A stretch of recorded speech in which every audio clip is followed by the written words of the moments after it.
महाराज जी, ममता जी कह रहे हैं कि महाराज जी, भगवान ने इस दुखालयम की रचना ही क्यों की? सबके दुख कष्ट देखकर मन में आता है कि यदि इस संसार की रचना ही ना भगवान के होती। ऊपर क्यों है क्या? भगवान के ऊपर क्यों रखा गया है? वो अपने आप से अपने आप में खेल रहे हैं। आप भी तो वही हो। आप अपने को भूल करके स्त्री मान रहे हो, आप अपने को भूल कर बच्चा मान रहे हो, आप अपने को भूल कर पुरुष मान रहे हो। आपकी भूल है। आइए आप अपने स्वरूप में देखिए, कोई खेल नहीं हो रहा, कोई दुखालय नहीं। स्वप्न में हो अभी, इसलिए तुम्हें बहुत दुख सुख दिखाई दे रहा। जागो तो न सुख सुख है न दुख है।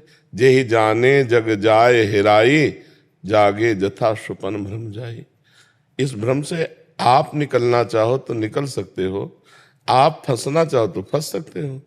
आप अपने जाल में फंस गए हो, आप अपने जाल से मुक्त हो जाओ। आप कौन है? किसका प्रश्न है? आप कौन है? नहीं पता।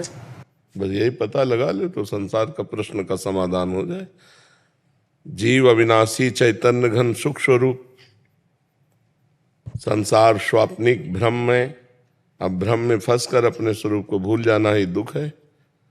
अपने स्वरूप को जान करके भ्रम का नाश हो जाना, यही परम स्वरूप है, यही परम सिद्धि है। अब संसार को भगवान ने क्यों रचा? आप कौन है? आप वही है। तत्त्वम अश, तत्त्वम अश, तुम वही हो। अपने आप को भूल कर स्त्री और पुरुष मानकर, जगत के व्यवहार को सत्य मानकर, भोगों को सत्य मानकर इस पर भ्रमित हो रही हो, इसीलिए दुख हो रहा है। जैसे स्वप्न में किसी का गला काटा जा रहा हो तो चाहे जितना फोर्स लगा दो उसे बचा नहीं सकते आप। उसे बचाने का एक उपाय है, जगा दो। क्यों? स्वप्न में तुम्हारा गला काटा जा रहा हो, चाहे जितने बॉडीगार्ड लगा दो, चाहे जितने आप फौज लगा दो, कुछ बचा सकते हो क्या? एक उपाय, उसे जगा दो केवल। स्वप्न में कोई समुद्र में डूब रहा है, अब चाहे सैकड़ों जहाज लगा दो, चाहे नौका लगा दो, चाहे तैराक लगा दो, आप उसे बचा नहीं सकते। उसे एक ही उपाय है, जगा दो। ऐसे ही उमा कहो मैं अनुभव अपना, सत हरि भजन जगत सब सपना। स्वप्न में आप अपने को स्त्री मान रहे, पुरुष मान रहे, दुख मान रहे, सुख मान रहे, ये एक स्वप्न है। भगवान ने अपने आप को ही त्रिगुण रूप में विस्तार कर दिया। सतोगुणी रूप, रजोगुणी रूप, तमोगुणी रूप। सृजन, पालन, संहार। वो अपने आप से आपका सृजन करते हैं, अपने आप से आपका पालन करते हैं, अपने आप से अपना संहार करते हैं। आप भी वही हो, जानो इस बात को। तो जे ही जाने जग जाए हेराई, जान गए तो ये संसार गायब हो जाएगा। जैसे जगाने पर स्वप्न गायब हो जाता है। अभी आप स्वप्न देख रहे हैं इसलिए सत्य लग रहा है। भगवान ने बड़ी करुणा की है। क्या बुरा रचा है हमें बताओ? आंख दी अच्छा देखो, जबान दी अच्छा बोलो, कान दिया अच्छा सुनो, हाथ दिया अच्छा करो। अभी आनंद आनंद है, कहाँ दुख है? अब करो मनमानी आचरण तो और अपने स्वरूप को भूल करके, तो फिर दुख तो है ही। तो भगवान ने ये खेल अपने लिए रचा है, तुम्हारे लिए थोड़ी रचा है। तुम कौन हो? तो तत्त्वमश, तुम वही हो। खत्म खेल। बस यही जानना तो जीवन मुक्त हो जाए। आत्यंतिक प्रलय यही है, मोक्ष। मोक्ष का मतलब क्या है? कभी बंधा ही नहीं तो मोक्ष क्या होना है? भ्रम, भ्रम नष्ट हो गया, बात समझ में आ गई। भगवान आप प्रभु हो, आप ही प्रभु हो। अपने आप को भूल कर स्त्री मान रहे हो, अपने आप को भूल कर पुरुष मान रहे हो, और इस संसार को सत्य समझ रहे हो, भोगों को सत्य समझ रहे हो।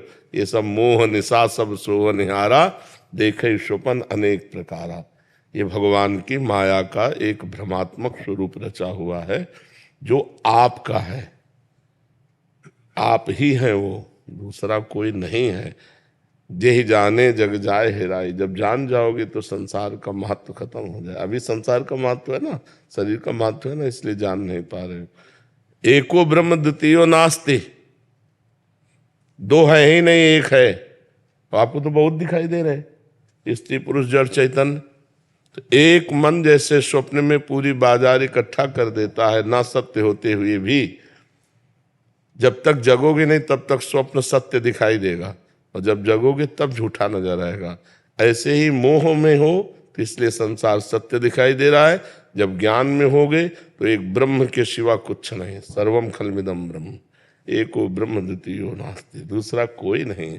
दुख की कोई गुंजाइश ही नहीं है, दुख है ही नहीं, आनंद ही आनंद है। अब आप स्वप्न में, इसलिए आपको दुख सुख का अनुभव हो रहा है। ब्रह्मभूता प्रसन्नात्मा, ब्रह्मानुभूति हो जाए तो प्रसन्नात्मा न सोचति न कांक्षति, समा सर्वेषु भूतेषु मद भक्तिम लभते पराम परा। इसीलिए तो साधना करनी है। अब साधना हो रही भोगों की, साधना हो रही विषय की, साधना हो रही संसार की, तो संसार दुख सुख मिश्रित है। ऐसा नहीं कि केवल दुख ही मिलता हो, दुख भी मिलेगा, सुख मिलेगा, दोनों झूठे, दुख सुख दोनों झूठे, सत्य कुछ नहीं, एक भ्रम है। बोलो इतना सुख भोगा, कुछ है तुम्हारे पास सुख नाम की चीज कि मेरे को ये सुख मिला, फिर वही अतृप्ति, फिर वही खालीपना, फिर वही अकेलापना, फिर एक खोज नए सुख की। तो मन जिस सुख को खोज रहा है वो तुम्हारा ही सुख है। तुम अविनाशी भगवान के अंश हो, अर्थात भगवत स्वरूप हो, वो भगवत स्वरूप सुख हो, और तुम अपने स्वरूप को भूलकर स्त्री मानकर पार्थिव भोगों में, तो कैसे सवाल का हल होगा? सवाल का हल तो साधना से होगा। नहीं, भगवान ने कुछ बुरा नहीं रचा, बहुत अच्छा रचा है भगवान ने।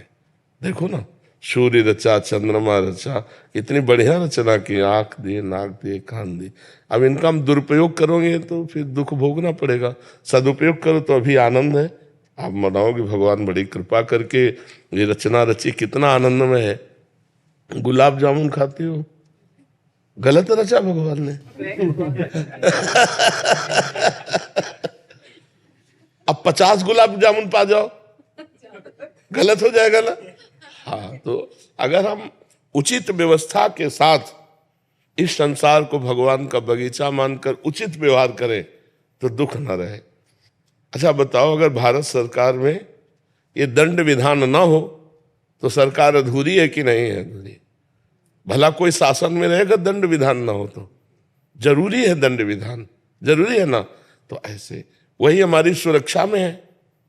अभी आप उनसे सुरक्षा मांगे, आपको सुरक्षा दे देंगे, और आप गलत करोगे तो मार डंडे आपको अंदर कर देंगे। तो भगवान हमारी सुरक्षा में भी है। जब हम गलत करते हैं तो वही दुख रूप आ जाते हैं, और जब सही करते हैं तो वही सुख रूप आ जाते हैं। और जब ज्ञान हो जाता है तो न दुख न सुख, अखंड प्रसन्नता बनी रहती है। तो ऊपर उठो, नाम जप करो, भगवान के पावन चरित्र सुनो और संयम से रहो, कोई गलत काम मत करो, तो अभी देखो आनंद आने लगेगा, हृदय आनंदमय होने लगेगा। मर्जी लौकिक खेल में, मर्जी जो खेल होता है उसमें खिलाड़ी होते हैं और जीत और हार होती है, और जीतने वाले को पुरस्कार मिलता है। तो मर्जी भगवान की सृष्टि का जो खेल है, मर्जी इसमें खिलाड़ी कौन है, जीत क्या है, हार क्या है और पुरस्कार? आप ही खेल है, आप ही खिलाड़ी हैं, आप ही विजय हैं, आप ही पराजय है। आप ही बनने वाले हैं, आप ही बनाने वाले हैं, आप ही मिटने वाले हैं, आप ही मिटाने वाले हैं। कुछ द्वैत है नहीं, दूसरा है नहीं। अब कैसे समझावे? अब ये बात समझाने की तब हो जब साधना हो। अगर साधना नहीं होगी तो समझ में कैसे आएगा? ये अज्ञान की धरा में ब्रह्म ज्ञान की बातें या भगवत ज्ञान की बातें थोड़ी समझ में आती हैं। अब चूंकि आध्यात्मिक विषय है तो पहले जब राधा बाबा से कोई प्रश्न करता तो कहते रोज 1 लाख नाम जप करो, 1 महीना 2 महीना, फिर हमसे बात करो आके, तो तुम कुछ समझ पाओगे। नहीं, अध्यात्म को कैसे समझ पाएगा जीव? जी।